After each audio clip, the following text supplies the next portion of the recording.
이 시간에 함께 읽을 하나님의 말씀은 마태복음 9장 27절부터 31절의 말씀입니다. 마태복음 9장 27절부터 31절 말씀. 성경과 화면을 보시며 우리 함께 한 목소리로 읽도록 하겠습니다. 예수께서 거기에서 떠나가실새 두 맹인이 따라오며 소리질러 이르되 다윗의 자손이여 우리를 불쌍히 여기소서 하더니 예수께서 집에 들어가시매 맹인들이 그에게 나아오거늘 예수께서 이르시되 내가 능히 이 일 할 줄을 믿느냐 대답하되 주여 그러하오이다 하니 이에 예수께서 그들의 눈을 만지시며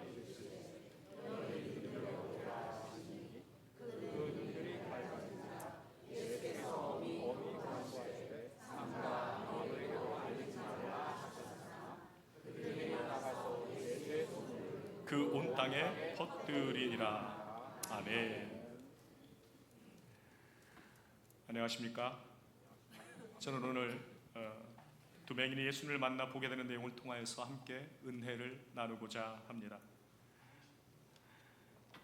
예수님께서 거기서 떠나가실 때라고 하는 말씀으로 오늘의 본문이 시작이 되고 있습니다. 여기 거기라고 하는 것이 회당장 야이로의 집을 가리킵니다. 예수님께서 바로 이전에 회당장 야이로의 딸을 고치시고 그 집을 떠나서 길을 가고 계신 것이에요. 그런데 그때에 맹인 두 사람이 소리를 지르며 예수님을 따라오게 되는 것입니다. 눈이 잘 보이는 사람이야 예수님을 따라간다라고 하는 것이 쉽습니다만 앞을 보지 못하는 사람이 예수님을 따라온다라고 하는 것은 결코 쉽지 않은 일인 것이죠. 이들이 예수님을 만나려고 어렵고 힘든 길을 찾아왔는데 예수님이 아는 척을 하지 않으시고 그냥 지나가시는 겁니다. 이 두 소경의 마음이 얼마나 절박하겠습니까? 사람이 급하면 무엇을 할 수 있습니까? 소리를 지르는 것이죠. 두 맹인이여 다윗의 자손이여 우리를 불쌍히 여기소서라고 하며 소리를 지릅니다. 그런데 예수님이 그 소리를 들으시고도 멈추시지를 않네요. 예수님께서 못 들으시는 게 아니라 의도하심이 있으신 것입니다. 예수님은 가고자 하는 집으로 그냥 들어가 버리셨습니다. 근데 소경들이 다윗의 자손이여 우리를 불쌍히 여기소서라고 소리를 지르며 예수님께서 들어가신 그 집까지 따라 들어가는 것입니다.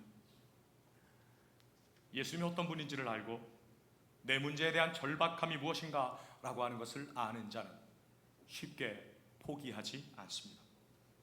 이들이 보지 못한다라고 하는 그 장벽을 뛰어넘어서 절망하지 않고 예수님이 계신 그 집까지 찾아 들어가는 것입니다. 사람이 예수님에 대해서 처음에는 호기심을 갖고 따라갑니다. 예수님은 선하신 분이라는데, 능력이 많은 분이시라는데, 나를 사랑하신다는데, 그래서 나를 위해서 십자가에서 죽어주셨다는데 라고 하며 그래 내가 한번 열심히 믿어보자 라고 시작을 합니다만 아무리 기도해도 그 기도에 응답이 없는 것 같고 하나님이 계신 것 같지도 모르겠고 나에게 아무런 도움이 안 되는 것 같다라고 생각되면 다 소용없다라며 떠나가는 사람들이 많지요. 그런데 이 두 맹인은 예수님이 어떤 분인지 알았습니다. 그래서 앞에 보이지 않습니다만 예수님이 자신의 부르짖음을 듣고 들으시면서도 그냥 지나가고 계십니다만 다가오시지도 않으십니다만 포기할 수가 없는 것입니다. 결국 예수님이 들어가신 그 집까지 따라 붙쫓아 가는 거예요. 우린 저들의 부르짖음에 주목을 해야 합니다. 다윗의 자손이여 라고 하는 이 고백은요 단순한 고백은 아닙니다. 이스라엘 백성들이면 누구나가 다 율법 선생을 통하여서 앞으로 구약의 성경에 예언된 선지자들이 말했던 그 메시아가 오게 될 것이고 메시아가 오시면 어떤 사역들을 하게 될 것인지를 들어서 너무나 잘 알고 있는 것입니다. 어릴 때부터서요 듣고 자라와서 구약 성경을 완전히 꿰고 있는 것입니다. 오랫동안 이스라엘 백성들이 메시아가 오실 날을 간절히 손꼽아 기다렸습니다. 이사야 35장에 메시아가 오시면 어떤 사역을 하게 될 것인가 라고 하는 것에 대해서 잘 말씀해 주고 있어요. 우리 함께 읽어볼까요? 그때에 맹인의 눈이 밝을 것이며 못 듣는 사람의 귀가 열릴 것이며 그때 저는 자는 사슴같이 뛸 것이며 말 못하는 자의 혀는 노래하리니 이는 광야에서 물이 솟겠고 사막에서 시내가 흐를 것이며. 메시아가 오시는 그때에 맹인들의 눈이 밝을 것과 듣지 못하는 자들이 귀가 듣게 되는 것과 저는 자들이 사슴과 같이 뛰게 되는 것과 말 못하는 자의 혀가 노래하게 될 것을 말씀하고 있습니다. 지금도 맹인이 예수님께요, 우리를 불쌍히 여겨주세요 라고 말하고 있는 이 근거가, 당신은 다윗의 자손이 아니십니까? 예수님, 당신께서 바로 예수님 성경에서 말씀하시던 그 메시아가 아니십니까? 그러니 우리를 불쌍히 여겨주십시오 라고 하는 것입니다. 단순히 병 잘 고치는 의사한테, 유능한 그 의사한테 부탁하듯이요, 예수님 당신은 병 잘 고치는 사람이니까 우리를 좀 고쳐주십시오 라고 하는 것이 아니에요. 예수님 당신은 성경에 예언된 그 약속한 메시아가 맞습니다. 예수님 당신이 다윗의 자손으로 오시는 메시아라고 하는 것을 우리는 믿습니다. 그러니 우리를 불쌍히 여겨주십시오. 그런데 우리가 주목해서 봐야 할 것은 이 맹인들이 예수님을 향하여서 내 눈 좀 뜨게 해주세요 라고 하는 것이 아니라 우리를 불쌍히 여겨주십시오 라고 간구했다라고 하는 것입니다. 맹인들이 절박함을 가지고 어려움을 헤치고 겨우 예수님을 찾아와 만나게 되었다면 언제 다시 만날지도 모르는 마지막 기회라 여기고서 대번에요, 예수님 내 눈을 뜨게 해주셔야 합니다 라고 해야 맞겠지 않습니까? 그런데 그들의 입에서는 예수님 우리를 불쌍히 여겨주세요 라고 외치는 것입니다. 이것은 이들에게는 단순히 눈 뜨는 것만이 중요한 것이 아니다 라고 하는 것을 시사하고 있는 것입니다. 저들이 구하는 것은 자신들의 눈만 뜨면 되는 것이 아니라 예수님과의 그 관계성을 구하고 있는 것입니다. 하나님이 나의 아버지가 되시고 내가 아버지 하나님의 자녀가 되는 그 관계, 이것이 바로 언약의 가장 중요한 핵심인 것이죠. 구약에서 어떻습니까? 나는 너희의 하나님이 되고 너희는 나의 백성이 되리라 라는 것을 계속해서 말씀해 주셨고, 이제 신약에 와서는 어떻게 이것이 표현이 되고 있습니까? 나는 너희의 아버지가 되고 너희는 나의 자녀가 되리라 라는 말씀으로 확대되지요. 같은 맥락의 말씀입니다만 신약의 표현이 훨씬 더 가깝고 내밀하며 친밀하고 풍성합니다. 왜냐하면 구약에서는요, 그림자로 있었던 언약의 실체가 이제는 이 땅에 오셨고 십자가에서 다 이루실 것이기에 이제는 하나님과 우리가요, 구약에서처럼 밖에서 명령하는 것으로 이끄시는 방식이 아니라 우리 안에 들어와서 함께 더불어 사시는 방식으로 우리를 이끌어 가시기 때문입니다. 예수님이 십자가로 아버지와 자녀라는 혈연 관계로 만들어 버리시는 것이죠. 지금 이 맹인들은 눈만 뜨기를 원하는 게 아니라 예수님께서 아버지와 자녀의 그 관계를 우리에게 허락하실 것을 요청하고 있는 것입니다. 이 맹인들은 메시아가 오셔서요, 죄로 인해 죽은 자와 방불한 모습으로 사는 당신의 백성들을 긍휼과 사랑으로 저들을 죄에서 구원하시고 영적인 죽음에서 살려내실 것을 믿고 있었는데 그 메시아가 바로 예수 그리스도라는 사실을 안 것입니다. 그래서 예수님께 그 긍휼을 구하고 있는 것입니다. 즉 예수님의 생명 안에 있는 자로 예수님 나를 좀 살게 해 주십시오 라고 간구하는 것이죠. 마태복음 1장이 아브라함과 다윗의 자손 예수 그리스도의 계보라는 말로 시작을 합니다. 예수님의 족보를 쭉 기록하면서요, 예수님을 무엇으로 소개하는지를 보십시오. 다윗의 자손이라고 소개합니다. 이 맹인들이 예수님을 무엇이라고 불렀습니까? 다윗의 자손이요 우리를 불쌍히 여기소서 하지 않았습니까? 모든 이스라엘 백성들이요, 메시아가 다윗의 자손으로 올 것은 들어서 분명히 알고 있습니다. 하지만 예수님이 그 메시아라고 하는 것을 아무도 알아보지 못하는 가운데 있었습니다. 그 누구도 예수님께서 다윗의 자손이라는 것을 알지 못했고 고백하는 이가 하나도 없었는데, 그런데 지금 맹인들이 처음으로 예수님을 다윗의 자손이라 고백하고 있네요. 그런데 예수님을 다윗의 자손으로 알아보고 고백하는 자가 누구입니까? 아이러니하게도 맹인들이었습니다. 그 당시에 맹인들은 소외계층에 속하는 자들이었고 사회에서는 경제적인 활동을 할 수 없는 처지에 있었기 때문에 남들에게 구걸을 하는 삶을 살았습니다. 이 맹인들이요, 예수님에 대해서 듣기는 했었어도 눈으로 성경을 통하여서 보지도 못했었고 성경을 연구하는 자들도 아닌데 어떻게 예수 그리스도를 알아보게 되는 것인가? 이런 믿음은 사람에게서 나올 수가 없는 것입니다. 믿음은 사람에게서 나오는 것이 아닙니다. 믿음은 사람의 의지를 갖고 시작이 되고 믿음이 생기게 되는 것이 아닙니다. 그리스도로 볼 수 있는 믿음은 하나님께로부터 주어진 선물입니다. 예수님을 다윗의 자손 메시아 그로 고백할 수 있는 건 하나님의 은혜인 것입니다. 그런데 이 맹인들이 다윗의 자손이라고 외치는 것은 여러분 결코 쉬운 일은 아니었습니다. 왜냐하면 그 당시에요, 다윗의 자손이라고 외치는 그것이 매우 민감한 호칭이었기 때문입니다. 다윗의 자손이 유대인의 왕을 부르는 호칭이지 않습니까? 그 당시에 유대인은 헤롯이라고 하는 왕이 있었습니다. 이 헤롯이요, 동방에서 온 박사들로부터요 유대인의 왕으로 나신 그리스도에 대한 소식을 듣고서는요, 나도 가서 그에게 경배를 하게 하라 라고 하는 거짓을 말하며 살해할 계획을 세웠었습니다. 그리고 자기 뜻대로 되지 않다 헤롯이 어떻게 합니까? 베들레헴과 그 모든 지경 안에 있는요 2살부터 그 아래에 있는 모든 사내 아내를 다 살해해 버립니다. 헤롯이라고 하는 왕에게는 다윗의 자손으로 오신 메시아가 엄청난 위협의 윗물이 되는 것입니다. 또 당시의 상황이 어떤 것이었는가라고 하는 것을 요한복음 9장의 말씀을 통해서 우리가 확인할 수 있는데, 유대 사회 전체가요 예수님을 그리스도로 시인하는 그것을, 즉 예수님을 다윗의 자손으로 구세주로 믿는 자들은 유대교에서 출교를 시키기로 결의를 한 상황입니다. 그냥 쫓겨나면 그만이 아니고요 생명을 내어놓게 되는 것입니다.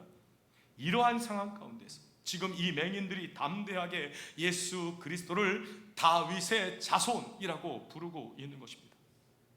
이 맹인들은 예수님이 내 죄를 사하시고 나를 구원하실 메시아이심을 정확하게 알았기에 앞을 볼 수 없다는 환경의 지배를 받지 않으며 거절당한 것으로 느껴질 수 있는 과정이었음에도 불구하고 포기하지 않고 나아왔습니다.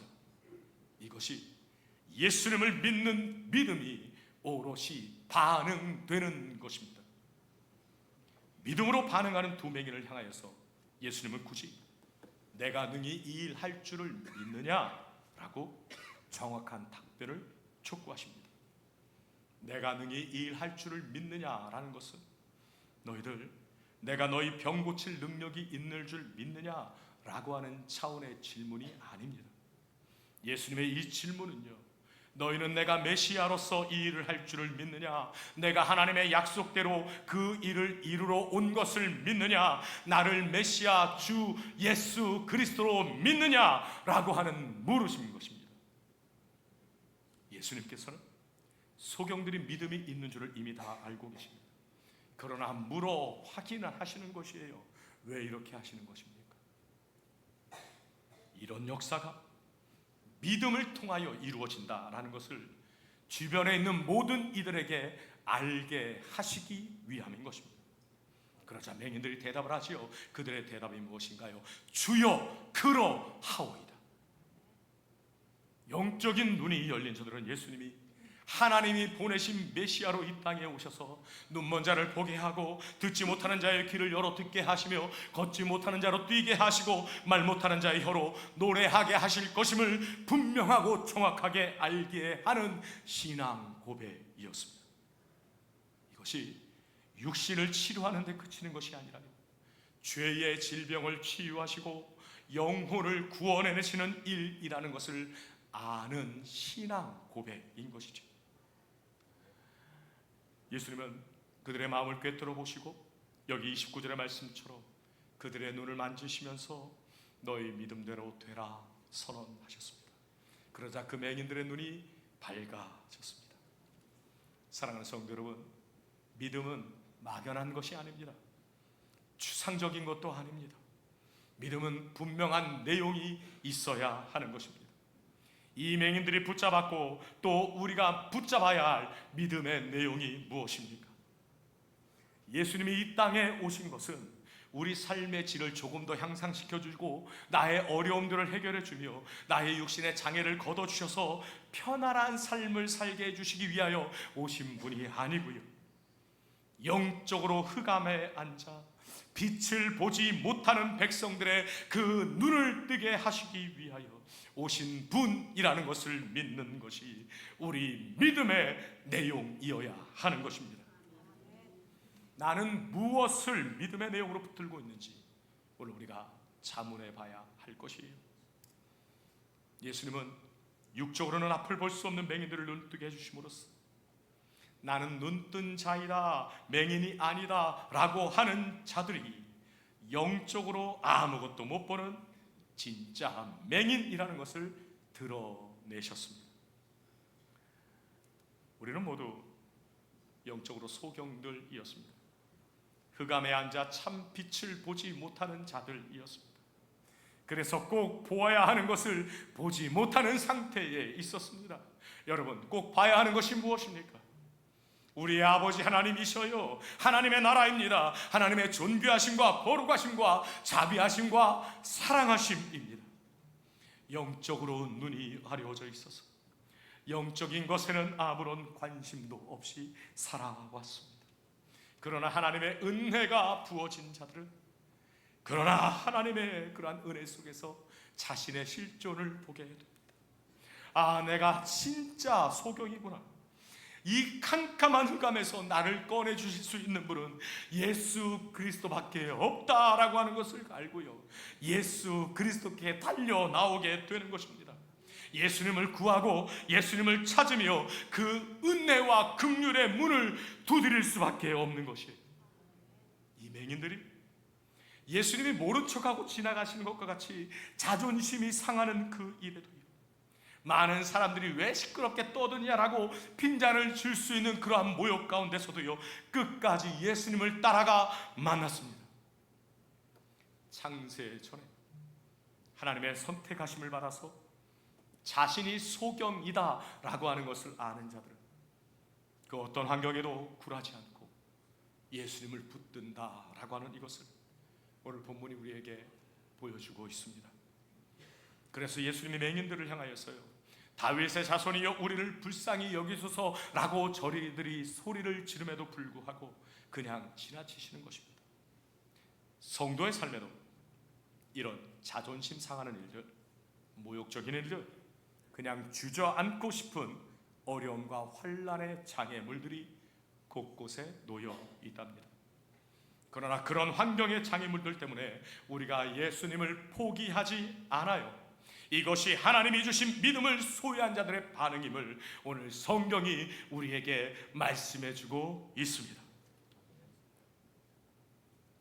예수님이 산상수훈의 말씀을 전하시고 내려오셔서요, 산 아래에서 계속해서 이적을 보이시는 이유가 예수님의 능력과 실력이 얼마나 뛰어난지를 드러내시는데 목적이 있지 않습니다.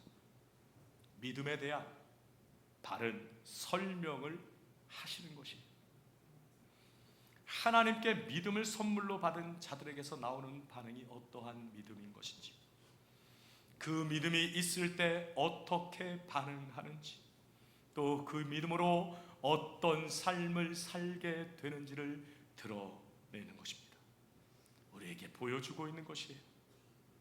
예수님을 믿는다라고 하는 것은 예수님은 긍휼과 자비가 무한하시고 사랑이 많으셔서 무한한 능력과 권세가 있으시기 때문에 무슨 병이든지 고쳐주시고 죽은 자까지도 살려주시는 분이시기 때문에 예수님께만 가면 내가 원하는 모든 것들을 얻게 된다라는 것을 믿음이라 하지 않습니다. 물론 참된 믿음은요, 이 모든 것들을 포함하긴 합니다만, 믿음이란 예수님이 바로 하나님의 아들이시오, 하나님이 언약으로 약속하신 메시아 다윗의 자손으로 오셔서 영적으로 아무것도 볼 수 없던 나를 치유하셔서 아버지 하나님을 똑바로 알아보는 자로 만드실 분이라는 것을 믿는 것이 믿음입니다. 오늘 본문의 30절에서는 두 맹인의 눈이 밝아지자 예수님이 엄히 경고하시며 이르시는 말씀이요, 삼가 아무에게도 알리지 말라 하시는 것이었습니다. 그런데 이어지는 31절에서 확인되는 게 무엇입니까? 그들이 나가서 예수의 소문을 온 땅에 퍼뜨리게 됩니다. 어둠이 빛이 되는 그 메시아의 역사하심은 감추어지지 않는 거예요. 아무것도 볼 수 없었던 맹인들이 이제 눈이 밝아져 보는 자들이 되었습니다. 보고 있습니다. 이 기쁨을 어떻게 감출 수가 있겠습니까? 이것이 바로 예수 그리스도 안에 있는 자들에게 일어나게 되는 변화입니다. 맹인이 눈이 밝아진 것과는 비교도 할 수 없는 더 놀랍고 기쁜 일이 저와 여러분에게 일어났습니다. 우리가 영적 무지, 영적인 어둠, 흑암에서 벗어나게 되었습니다. 이제는 예수 그리스도의 빛 안에 거하는 자가 되었어요. 밝히 보는 자가 되었습니다. 예수 그리스도의 빛을 받아 우리도 빛이 되었습니다. 빛의 특성이 무엇인가요? 이 빛은 감출 수가 없다라고 하는 것입니다. 빛은 감추어지지 않아요. 산 위의 동네가 감추어질 수 없듯이 등경 위에 든 등빛이 온 집을 비추는 것처럼 예수님을 믿는 우리는 감추어지지 않는 빛입니다. 이 말은요, 예수님을 믿는 우리의 삶이 드러나게 되어 있다라는 것입니다. 목사가 설교를 아무리 잘해도요, 그 삶이 말씀과 동행하지 않으면 아무런 의미가 없는 것입니다. 성도들이 아무리 기도를 유욕창하게 찬란하게 해도 그 삶이 동일하게 가는 것이 아니면 아무것도 아닌 것입니다. 믿지 않는 자들이 우리를 보고 있습니다. 아무쪼록요, 우리 모든 삶이 하나님이 우리의 주인 되신 삶임을 온전히 드러내는 인생이기를 저는 바랍니다. 그런데 왜 예수님께서 이 사실을 엄중히 경고하시며 드러내지 말라라고 하신 걸까요? 요즘 세태를 한번 생각해 보십시오. 누가 어느 예배에서요, 어느 목사가 병을 고쳤다라고 한번 생각해 보십시오. 그게 아마 그 교회 평생의 자랑이 될걸요. 온 동네에 소문을 내며 우리 교회 오세요 오세요 라고 하는 전도의 수단이 될 것입니다. 그런데 예수님이 자신을 알리지 못하게 하시네요. 이것은요, 예수님께서 단순히 육적인 병을 고치기 위해 오신 분으로 알려지게 되는 것을 금하시는 것입니다. 예수님이 구약에 예언된 대로 눈먼 자를 보게 하고 듣지 못한 자를 듣게 하시며 걷지 못한 자를 걷게 하시고 벙어리 된 자를 말하게 하는 것이 메시아의 사역이지만 이것은 단순히 육적인 치유가 목적이 아니죠. 육적으로 눈먼 자가 보게 되고 듣지 못한 자가 듣게 되며 벙어리 된 자가 듣게 되고 말하게 되는 것처럼 우리 모두가 영적으로 이와 같은 자들인데, 영적인 이러한 비참함과 무력함에서 나를 건져내셔서 영적으로 눈을 뜨게 하시고 영적으로 귀가 열리게 하시며 영적으로 걷게 하시고 영적으로 입에 열리게 하는 것이 메시아의 진짜 사역이기에 마치 예수님을 램프의 요정 지니와 같이 여기는 그것을 차단하고 계신 것입니다. 기적만을 보고 따라오는 무리들을 원하지 않는 것입니다. 오병이어의 기적이 있을 때, 5,000명이 먹고 난 역사가 있을 때 많은 사람들이 예수님을 따랐습니다. 그러나 다 떠나가는 것입니다. 표적을 보고 따라오는 자들은 표적이 없을 때 떠나가고 마는 것이에요. 그러나 메시아 예수 그리스도가 생명임을 아는 자들은 예수님이 마치 무시하는 것 같이 지나가셔도 붙잡는 것입니다. 그게 믿음입니다. 왜 그렇습니까? 거기에 생명이 있기 때문이지요. 거기에 영원한 생명이 있기 때문입니다. 나의 영혼이 그 안에 있기 때문입니다. 요한복음 9장의 말씀을 보실까요? 예수께서 이르시되 내가 심판하러 이 세상에 왔으니 보지 못하는 자들은 보게 하고 보는 자들은 맹인이 되게 하려 함이라 하시니, 바리새인 중에 예수와 함께 있던 자들이 이 말씀을 듣고 이르되 우리도 맹인인가? 예수께서 이르시되 너희가 맹인이 되었더라면 죄가 없으려니와 본다고 하니 너희 죄가 그대로 있느니라. 예수님이 이 세상에 오신 것은 나는 맹인이 맞습니다 라고 인정하는 자에게는 하나님의 영적인 세계를 보게 하시고, 나는 맹인이 아니다 라고 여기는 자들은 하나님의 영적인 세계에 대하여서 눈먼 상태가 되게 하신다 라고 말씀하십니다. 성경을 잘 안다라고 하는 자들, 다 보고 알고 있다라고 하는 대제사장들과 서기관들, 예수님이 누구신지를 알아보지 못했습니다. 그러면서도요, 자신들은 맹인이 아니다 라고 하는 것이죠. 맹인이라는 것을 인정하지 않는 것입니다. 그러나 실상은 저들이 맹인이다 라고 하십니다. 앞을 보지 못하는 단순한 맹인이 아니라 예수님이 누구신지를 알아보지 못하는 자가 진짜 맹인인 것입니다. 진리를 보지 못하는 이들 말입니다. 그러니까 예수님을 어떤 분으로 알고 믿으며 따르며 고백하느냐가 눈을 뜬 자인지 눈을 뜨지 못한 자인지를 구별하게 되는 변별점인 것입니다. 인간은 선악과 타락 이후에 전적 불가능에 빠져 있습니다. 그동안의 인류의 문화와 과학과 의학의 발달들을 보면 어떻습니까? 모든 것을 점점 가능하게 하는 쪽으로 가고 있습니다. 그래서 사람들은 말합니다. 무엇이 불가능하단 말인가? 사람이 다 이루어낼 수 있다. 인간에게 모든 것이 점점 가능해질지라도 예수님을 믿는 일에는 전적으로 불가능합니다. 세상의 지혜라고 하는 것들로는 결코 예수 그리스도의 십자가를 이해하고 자신의 소유로 만들어낼 수가 없습니다. 그래서 하나님이 찾아오셔야만 하는 것입니다.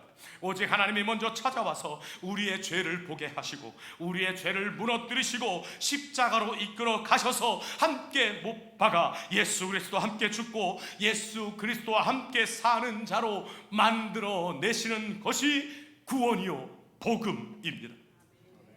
신이 인간을 찾아오는 종교는 기독교가 유일하죠. 창조주 하나님께서 피조물을 찾아와 그 인생의 주가 되시려고 찾아오셨습니다. 역사와 시간과 공간을 이용하셔서 우리가 예수님을 주요 메시아요 그리스도요 다윗의 자손으로 받아들이도록 하셨습니다.